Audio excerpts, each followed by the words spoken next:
ये कहानी है विश्व के सबसे बड़े महाकाव्य की, जिसमें योग है, यथार्थ है, विवेक है, परमार्थ है, सत्य ज्ञान का दिव्य प्रकाश है, आध्यात्म का महाआकाश है। ये दर्पण है हर मन के विवाद का, दृश्य है आत्मा और परमात्मा के संवाद का, मानवता का होता है जिससे उद्धार। यही है सच्ची गीता सार, अंधकार से प्रकाश की ओर।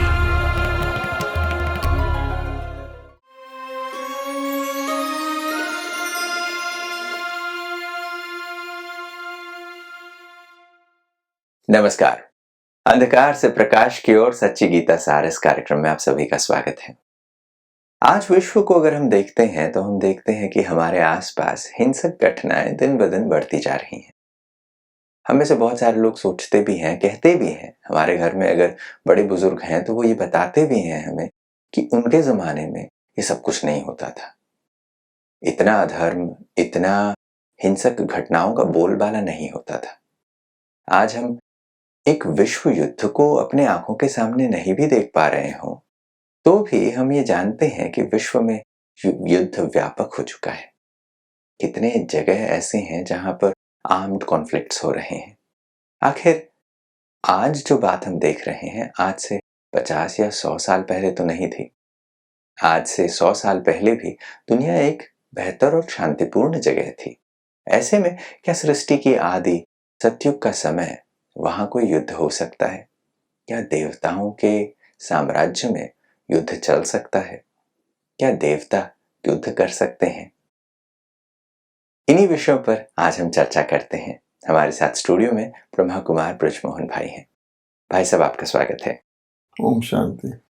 बड़ी रोचक बात है, कथाओं में, किंवदंतियों में हम ये चीजें देखते हैं जहां पर हमें देवासुर संग्राम की बात कही जाती, कि देव और असुर इन दोनों के युद्ध की बात कही जाती है। तो ये प्रश्न उठता है कि क्या देवता युद्ध कर सकते हैं? गीता में इसके बारे में बहुत ही सुंदर स्पष्टीकरण मिलता है कि वहां पर एक आसुरी संपदा है और एक दैवी संपदा की बात गीता में स्पष्टता से बताई जाती है। और ये भी बात बताया जाता है कि आसुरी संपदा कैसी है, उनके गुण लक्षण क्या हैं, और दैवी संपदा वो संपूर्ण अहिंसक है, निर्विकारी है। तो ऐसे में प्रश्न उठता है कि जो संपूर्ण अहिंसक दैवी संपदा है, ऐसा गीता स्पष्टता से बता रही है, क्या ऐसे देवी देवता कभी हिंसक युद्ध कर सकते हैं? देखिए, गीता में 16 अध्याय में भगवान वाच है कि 2 ही प्रकार के संपदा होते हैं, उसमें कोई कॉम्प्रोमाइज नहीं है। एक दैवी संपदा और एक आसुरी संपदा। और अगर आप उसको इंटरप्रेट करें, समझने की कोशिश करें, तो दैवी संपदा का मतलब है दैवी संपदा। दैवी संपदा के किसी भी व्यक्ति के अंदर, देवता के अंदर आसुरी का लक्षण भी नहीं होता, बल्कि उसका ज्ञान ही नहीं होता, अवज्ञा। और जो आसुरी संपदा होता है उसमें आसुरी ही आसुरी लक्षण है, उसमें दैवी संपदा का अंश भी नहीं होता। भगवान ने क्लियर कह दिया। और इससे परमात्मा का रोल भी पता लगता है कि आखिर परमात्मा क्या करते हो। क्लियर बता रहे हैं कि आसुरी संपदा को नष्ट करके दैवी संपदा को स्थापित करना ही मेरा रोल। परित्राणाय साधूनाम विनाशाय च दुष्कृताम। ठीक है। अब मनुष्य क्या कंफ्यूजन करते हैं कि बुरा आदमी भी अच्छा हो सकता है। आज भी कहते हैं थोड़ी अच्छाई होगी, ज्यादा बुराई होगी, और अच्छा आदमी भी कुछ ना कुछ गड़बड़ जरूर होता है। ऐसा नहीं हो सकता कोई देवता हो, मुझसे ये भी निकलता है। तो इसलिए आज की दुनिया में ऐसे समझते हैं और यही धोखा है। तो भगवान कहते हैं कि उनके लक्षण अलग हैं, उनके लक्षण अलग हैं, इसलिए दोनों का निवास स्थान भी अलग है। हमने हेल और हेवन तो कहा है ना, सुना है। तो हेल में कौन रहते होंगे? कोई देवता तो नहीं रहता नहीं होगा। रहते। और हेवन में कौन रहता होगा? कोई असुर तो नहीं रहता होगा। फिर हम आज क्या समझते हैं कि जो बहुत खराब हो जाए उसको हेल में भेजा जाए, थोड़े खराब को नहीं। उनका मतलब थोड़ा खराब भी हो सकता है। हाँ। जो बहुत अच्छे हैं उसको स्वर्ग में भेजे। यानी ये जो बीच में जो लगा देते हैं ना, पेट्रोल प्योर नहीं हो तो मिक्स हो सकता है। आजकल मिक्सचर की दुनिया है। इस कारण से ये धोखा हुआ है कि देवता और असुर, असुरों के युग में एक भी देवता नहीं होता, देवताओं के युग में एक भी। लेकिन उन्होंने इस कॉन्सेप्शन को ना जान के भगवान ने क्लियर कट कंपार्टमेंट बनाए हैं। उन्होंने कह दिया जब कृष्ण था तो कंस भी थे, राम थे तो रावण भी थे, हर युग में फिर असुर थे, तो भगवान को असुरों का नाश करने के लिए हर युग में आना भी पड़ा। अगर कृष्ण जी थे, कंस खत्म हो गया, तो अगले में राम में रावण आ गया। ऐसे ऐसे कहते हैं। जैसे आप ये बात कह रहे हैं कि असुरों का युग अलग, देवताओं का युग अलग, हाँ, तो दोनों एक समय पर इकट्ठे नहीं हो सकते। उनका युग अलग है, इनका युग अलग है। तो नेचुरली ये बात समझ में आती है कि अगर दोनों का युग अलग अलग है, दोनों एक टाइम पे एग्जिस्ट ही नहीं करते, तो दोनों के बीच में कॉन्फ्लिक्ट या दोनों के बीच में देव असुर का संग्राम होना ये तो संभव ही नहीं। दूसरी बात और है कि जिन इकट्ठे भी रहे तो जिसकी नेचर ही है अहिंसा परमो धर्म, वो युद्ध करेगा ही नहीं, मर जाएगा, युद्ध नहीं करेगा। उसको कोई मार डाले मर जाएगा, उसने युद्ध नहीं करना। और जो हिंसक हैं उनमें किसी को बचाने की क्वालिटी नहीं है। तो इस हिसाब से भी देखा जाए दोनों की प्रवृत्ति अलग। सूर्य का काम रोशनी करना है तो रोशनी करेगा, तो ये भी बात है। तो हो ही नहीं सकता।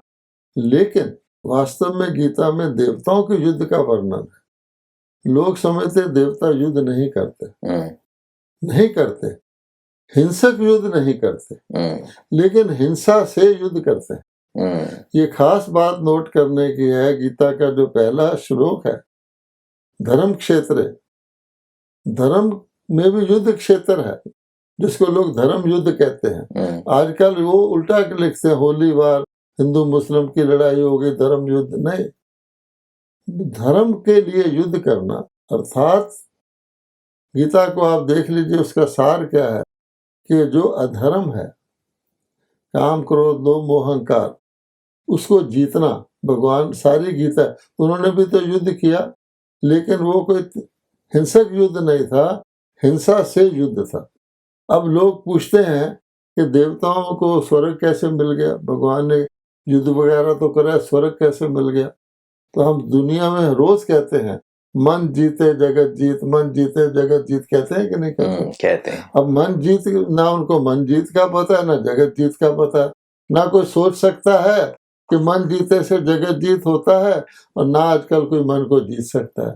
लेकिन प्रमाण है गीता कि पांडवों ने मन को जीता, अर्थात मन के अंदर ही काम करो, उसको जीता, अर्थात स्वराज्य प्राप्त किया, उससे विश्व। तो मन को जीतने वाला ही जगत को जीत लेता है। उसके बाद उन्होंने असुरों के साथ कोई लड़ाई नहीं की, असुर अपने आप मर गए, प्रकृति अपने आप सतो प्रधान हो गई, और देखो दुनिया में विश्व महाराजन बन गए, चक्रवर्ती राज स्थापित हो गया। बड़ी मजेदार बात आपने ये कही है। अभी थोड़ी देर पहले भी आप ये बात कह रहे थे, हेवन और हेल की बात कह रहे थे। हेवन ऐसी जगह है जहां पर कोई भी हेलिश एक्ट नहीं हो सकता। वहां पर हर कोई अच्छा है, इसलिए वो जगह हेवन है। ऐसा नहीं कि अच्छा बनने की वजह से आप हेवन जाएंगे। और हेल एक ऐसी जगह है जहां पे हर कोई खराब है, और इसके लिए वो जगह खराब है। तो क्या हेल के बीच में थोड़ा सा हेवन या हेवन के बीच में थोड़ा सा हेल बनाया जा सकता है? अब देखिए, ये एक बहुत ही काम का भी विषय है और रोचक भी विषय है। किसी से पूछिए आप, साधारण व्यक्ति से, कि क्या स्वर्ग के अंदर कोई गंदगी, कूड़ा, कोई मच्छर या कोई बुरा आदमी, कोई चोर उचक्का हो सकता है? साधारण व्यक्ति से वो कहेगा नहीं हो सकता, नहीं हो सकता। पक्का। इतना हिस्सा तो वो मानते हैं। फिर पूछो, स्वर्ग के अंदर अगर कोई खराब आदमी नहीं हो सकता तो क्या नरक के अंदर कोई अच्छा आदमी हो सकता है? अब नरक कहोगे तो कहेगा नहीं हो सकता, लेकिन इसको आप सतयुग कलयुग कहो। सतयुग के स्वर्ग मैंने सतयुग के अंदर खराब नहीं हो सकता, क्या कलयुग के अंदर कोई अच्छा आदमी हो सकता है? वो फौरन कंफ्यूज हो जाएंगे। हाँ, साधु महात्मा ये सारे लोग, बुरा तो कोई है ही नहीं यहाँ, ऐसे तो नहीं कोई सारा ही बुरा है। भगवान इसीलिए कहता है कि गाते हैं पतित पावन, उनको कह दो तुम पतित हो तो गुस्सा करते हैं। हालांकि अपने आप को जरूर कहते हैं कि हम पतित हैं, तो समझ ही नहीं पा रहे पतित क्यों कौन होता है पावन को। क्योंकि आज पूछो कल नरक में कोई अच्छी चीज हो सकती है? वो कहेंगे नहीं। कलयुग में कोई अच्छी, हाँ सेब अच्छा है ना, सेब से हेल्थ बनता है, कितना धोखा है। अंगूर अच्छा है ना, तो ये बात है। तो फलाना कंपैरेटिव, जैसे कोई जेल होता है, जेल में कई तरह के प्रिजनर होते हैं। रिग्रेस इम्प्रिजनमेंट, हथकड़ी बेड़ी लगी होती है।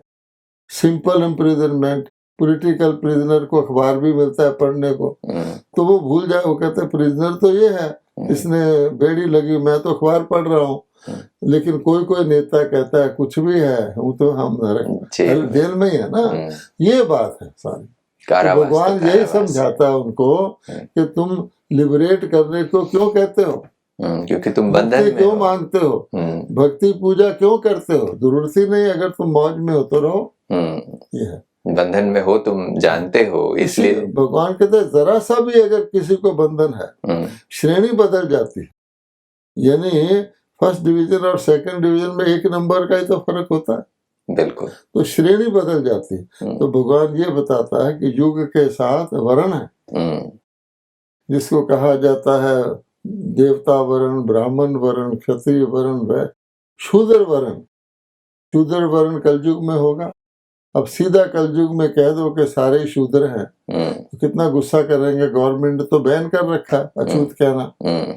लेकिन किस भाव से भगवान ने कहा कि जिसके अंदर 5 विकार हैं उसको आप छुओगे, साथ उसके कंपनी में रहोगे, तुम्हारे में भी आ जाएंगे। आज कोरोना है तो लोग अपने रिश्तेदार को भी छूते नहीं है ना। तो ये एक एग्जाम्पल है कि भाई तुम तो तुम्हारा भाई है ना, उसको हग करो, नहीं नहीं दूर से बात करो। तो भगवान कहते हैं कोरोना तो दिखता है, लेकिन ये जो काम विकार है, ये जो लोभ विकार है, ये भी और खतरनाक कंटेजियस है। इसको दूर किया गया भगवान ने इसलिए कहा कि जरा परे रहना। आज वो शूद्र का अर्थ ही दूसरा लेते हैं। इतना फर्क है जी। गीता में एक और बात जो आती है कि देव और असुर एक साथ रहते हैं या नहीं, इस पर गीता में 3 प्रकार के गुणों की बात आती है। सतो और रजो और तमो गुणों की बात आती है। तो ये बात चिंतन करने लायक है कि इन 3 गुणों के हिसाब से सृष्टि के आदि समय में सतोगुण था। फिर जब हम मान लेते हैं कि ऐसे 3 गुण थे, तो क्या ये 3 गुण इकट्ठे हो सकते हैं? ये तो गीता में लिखा हुआ कि जब सतो होता है तो रजोतमो नहीं होते, जब रजो होता है तो सतोतमो नहीं होते, जब तमो होता है तो सतो रजो नहीं होते। सीधी बात है। शाम होती है तो सुबह रात नहीं होता, रात होती है तो सुबह शाम नहीं होता, सुबह होती है तो शाम रात नहीं होता। जब हम कहते हैं सर्दी का मौसम आ गया तो गर्मी नहीं होती, गर्मी का मौसम आ गया तो सर्दी नहीं होती। और इसका मतलब ये है कि जब देवता सतोगुणी है और असुर जिनमें तमो प्रधानता के गुण है, तमोगुण है, उस वक्त जन्म ही नहीं लेते, इसलिए तो आबादी बढ़ती है। ये सतोगुण में आबादी थोड़ी होती है, रजोगुण में और ज्यादा होती है, तमोगुण में, क्योंकि जितनी जितनी गिरावट आ जाती है अन्य श्रेणियां सेकंड क्लास के डब्बे में भरती जाती है। कोई अगर गर्मी में एयर कंडीशनर लगा ले और सोचे ये सर्दी आ गई, ये तो टेम्परेरी है ना, बाहर निकलेगा तो क्या होगा? कृत्रिम है, आर्टिफिशियल कृत्रिम है। तो ये आर्टिफिशियल स्वर्ग इसको लोग गिनते हैं। हमने ये कर लिया, हमने ये विद्या कर ली, कंप्यूटर बना लिया, ये कर। तो अगर गौर से देखेंगे, बिना कंप्यूटर के आदमी ज्यादा शांति में रहता था। जितने आप इस कॉम्प्लिकेशन में पढ़ते जाते हैं और आप ब्रिंक पर जा रहे हैं, ऐसी जगह जा रहे हैं जहाँ एक चीज खत्म हो गई तो सारा आपका सिस्टम फेल हो सकता है। अंधाधुंध उसकी तरफ रश कर रहे हैं। इसलिए भगवान कहता है कि लोग आज क्या कहते हैं, दुनिया ऊपर जा रही है, और भगवान कहता है दुनिया नीचे आ रही है। भगवान ने कहा सतयुग से कलयुग आता है, और आज के लोग समझते हैं हम स्टोन एज से एटॉमिक एज में जा रहे हैं। तो फर्क है ना सोचने का, यही फर्क गीता समझाती है। ये भी बात जो रजोगुण की बात आती है, काम विकार के बारे में गीता में बताया जाता है कि काम विकार रजोगुण से उत्पन्न होता है। उससे पहले वो गुण था नहीं, और इसीलिए हम देवताओं को निर्विकारी कहते हैं और असुरों को हम विकारी कहते हैं। तो देवता एक ऐसे टाइम पे थे जहां पर काम विकार नहीं था, सिर्फ सतोगुण था। तो देवता और असुर एक ही टाइमलाइन पे नहीं मैच होते। अब हम बात करते हैं हिंसक और अहिंसक होने के बारे में। जब हमने ये मान लिया कि देवताएं अहिंसक हैं, वो युद्ध नहीं करते, और असुर वो हैं जिनके अंदर आसुरी गुण हैं, दैवी संपदा और आसुरी संपदा के लक्षणों में आसुरी संपदा के लक्षण बताए गए हैं, तो क्या हिंसक युद्ध, जो देवता तो खैर नहीं करते, बट क्या हिंसक युद्ध से एक दैवी स्वराज की स्थापना हो सकती है? क्या परमात्मा आसुरी संपदा को जब दैवी संपदा बनाते हैं तो क्या वो एक हिंसक युद्ध से परिवर्तन हो सकता है? देखिए, लोगों ने, एक है महाभारत, एक है गीता। इसीलिए पहले श्लोक में कहा गया धर्म क्षेत्र कुरुक्षेत्र, दोनों क्षेत्र हैं। भगवान कहता है दोनों का अपना अपना रोल है। हिंसक युद्ध से विनाश होता है, सीधी बात है, हिंसा विनाश। हिंसक युद्ध से स्थापना नहीं हो सकती, और धर्म की स्थापना तो बिल्कुल भी नहीं हो सकती। हाँ, मतलब धर्म की तो हो ही नहीं सकती, क्योंकि वो अधर्म की निशानी है। तो इसलिए महाभारत का जो हिस्सा है, यानी पुरानी दुनिया का विनाश करना, उसके लिए वो हिंसक युद्ध अनिवार्य है। और हिंसक युद्ध होता है, इसलिए लोग महाभारत को ज्यादा, क्योंकि ज्यादा लोग महाभारत से कंसर्न्ड हैं, ज्यादा लोगों को ऊपर जाना है, ज्यादा लोग कोई देवता नहीं बनते। भगवान कहता है मैं इतनों को ज्ञान सुनाता हूँ, ये देखो ये सब मेरी अपोजिशन में खड़े हैं, पहचान ही नहीं रहे हैं। तो वो जो है वो एक हिस्सा है। धर्म की स्थापना तो अहिंसा से ही होती है, हिंसा सिखाने से। हिंसक को अहिंसक बनाने से धर्म की स्थापना होती है। इसलिए भगवान ने दैवी संपदा कह दिया, आसुरी संपदा कह दिया, उसको जो कन्वर्शन गीता करती है, जिसको हम कहते हैं ईश्वरी संपदा, या जिसको कहते हैं ब्राह्मण संपदा, जो ब्रह्मा जी के द्वारा करता है, वो 16वें चैप्टर में नहीं है। तो ये चीज मिसिंग हो जाती है, और ये कैसे ये चेंज होता है ये पता नहीं चलता। क्योंकि भगवान कहता है मैं न्यारा रहता हूँ, ये दोनों संपदा तो दोनों युग में है, तो मैं तो ना सतयुग में आता हूँ ना कलयुग में आता हूँ। तुम आत्माओं को कलयुग से सतयुग के लायक बनाता हूँ, थोड़ी सीखो। इसलिए उसमें उसका मेंशन नहीं है, क्योंकि खुद ही भगवान सुना रहा है कि ये थे तो मैंने ये बना दिया। यानी वास्तविकता में देवासुर संग्राम की बात नहीं है, वो एक कथा है। मगर वास्तविकता में देवता नहीं लड़ते, क्योंकि वो हिंसक हैं ही नहीं, और असुर देवताओं से लड़ नहीं सकते, क्योंकि वो देवताओं के समय पर इस सृष्टि पर विद्यमान ही नहीं, वो होते ही नहीं। अच्छा, जो बीच में है, जिसको हम कहते हैं ब्राह्मण संपदा, कि वो भगवान ने जो रची, वही सच्ची गीता सुनते हैं, और वही सच्ची गीता को वर्णन कर सकते हैं। तो ब्राह्मण संपदा को लोग सुना तो है, ब्रह्मा मुख से निकले ब्राह्मण, अब मुख से ज्ञान निकला। तो जिन आसुरी संपदा के आत्माओं को थोड़ी जिसको हम पांडव भी कह सकते हैं, शक्ति सेना भी कह सकते हैं, कि शिव शक्तियां कहलाते हैं, उनको ये सच्ची गीता का ज्ञान मिलता है। वो इस कॉन्ट्रास्ट को समझ सकते हैं, और इसी कारण से वो आसुरी संस्कारों को त्याग करके दैवी संस्कारों को धारण करते। जब हम इस देवासुर संग्राम को देखते हैं तो ये एक स्टोरी के रूप में तो हमें समझ में आता है, पर आज के वर्तमान कॉन्टेक्स्ट में इसके इम्प्लीकेशंस क्या हैं? आज हम देखते हैं कि हम एक आसुरी दुनिया में है, मनुष्य के अंदर आसुरी वृत्तियां हैं, हम देखते हैं कि हम बहुत बार कहते हैं कि आजकल तो ये भी कहा जाने लगा है कि अगर कोई बहुत खराब काम करता है तो पहले कहते थे कि इसके अंदर तो पाशविक वृत्ति है। अब तो लोग ये कहने लगे अगर पाशविक कह रहे हो तो आप पशु का अपमान कर रहे हो, क्योंकि मनुष्य राक्षसी वृत्ति में है। Man has become worse than a beast. देखिए, जो आपने प्रश्न पूछा वो जायज है, क्योंकि हर जगह ये दिखाया गया है victory of good over evil.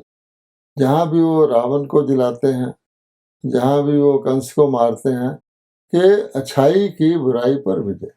लेकिन वो समझते हैं अच्छाई की बुराई पर विजय हिंसा से हुई। इसका मतलब ये हुआ कि अच्छे को ज्यादा हिंसक बनना पड़ेगा बुरे को जीतने के लिए। ये तो बात बैठती नहीं ना। तो इसलिए जो वर्तमान युग है, हर व्यक्ति आज गीता को छोड़ दे, सबको छोड़, चिंतित है कि जो हमको देख रहे हैं वो विनाश की तैयारी है। उनको स्थापना की बात ना पता हो, साथ देख रहा है कि और अंदर से चाहता भी है कि इस दुनिया ऐसी हो गई है कि रहने लायक नहीं है।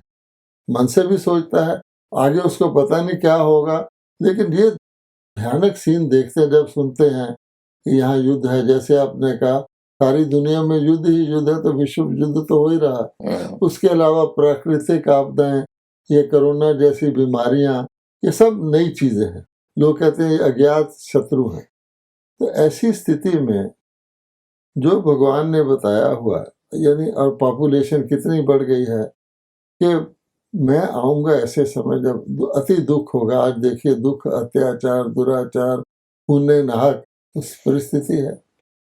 तो नेचुरली जो भगवान को मानते हैं या पुकारते हैं आना चाहिए। तो फिर भी लोग इस बात को क्यों नहीं पहचान रहे कि भगवान आ चुका है और आके नई दुनिया की स्थापना कर रहा है? तो कारण वही है कि वो जो और इधर उधर की बातें सुनकर भगवान ने युद्ध कराया था असुर, वो इसको मिस कर रहे हैं। और हमारा प्रयास यहाँ, हम कोई और किसी काम के लिए तो नहीं कर रहे, क्योंकि हम उस बात का हिस्सा हैं कि हमने भगवान को जाना है और उनसे वो सत्य गीता सुन रहे हैं, आगे क्या होने वाला है और उसको हम जाने और योग लगा सकें, ये हमारा प्रयास है। बिल्कुल, गीता का मुख्य उद्देश्य ही ये है कि परमात्मा से योग लगाया जाए और योग से अपना परिवर्तन किया जाए। आज समय को देखते हुए यहीं विराम लेना पड़ेगा। चर्चा को अगली कड़ी में कुछ और विषयों के साथ जारी रखेंगे, मगर आज आप समय निकाल कर आए, इसके लिए आपका बहुत बहुत धन्यवाद। ओम शांति। दोस्तों, आज की कड़ी में बड़ी खूबसूरत बात हमने की है। देवताओं का युग कब है, क्या उस युग में असुर हो सकते हैं या नहीं? आज जिस युग में हम रहते हैं, क्या हर एक के अंदर आसुरी वृत्तियां नहीं हैं? जब गीता दैवी संपदा और आसुरी संपदा के लक्षण बताती है, क्या आसुरी संपदा अपने आप को परमात्मा ही मान नहीं लेती? हम कहानियों में भी यही सुनते आए हैं, जो असुर हैं उन्होंने यही कहा कि मैं ही परमात्मा हूं। क्या आज जिस समय में हम रहते हैं वहां पर मनुष्य अपने आप को परमात्मा नहीं कह रहे? क्या ये नहीं कह रहे कि परमात्मा हर जगह विद्यमान है, मुझ में और तुझ में, हर एक में परमात्मा है? आसुरी वृत्तियों के इस परिवर्तन के लिए क्या परमात्मा को नहीं आना पड़ता? क्या वो स्वयं आकर फिर धर्मग्लानि के इस समय पर पुनः धर्म की स्थापना के लिए ज्ञान नहीं सुनाते? आज गीता का वही समय चल रहा है। पहचानने की आवश्यकता है, जागने की आवश्यकता है, अपने आप को अंधकार से प्रकाश की ओर ले जाने की आवश्यकता है। आज की कड़ी में बस इतना ही, फिर अगली कड़ी में मुलाकात करेंगे। तब तक के लिए नमस्कार।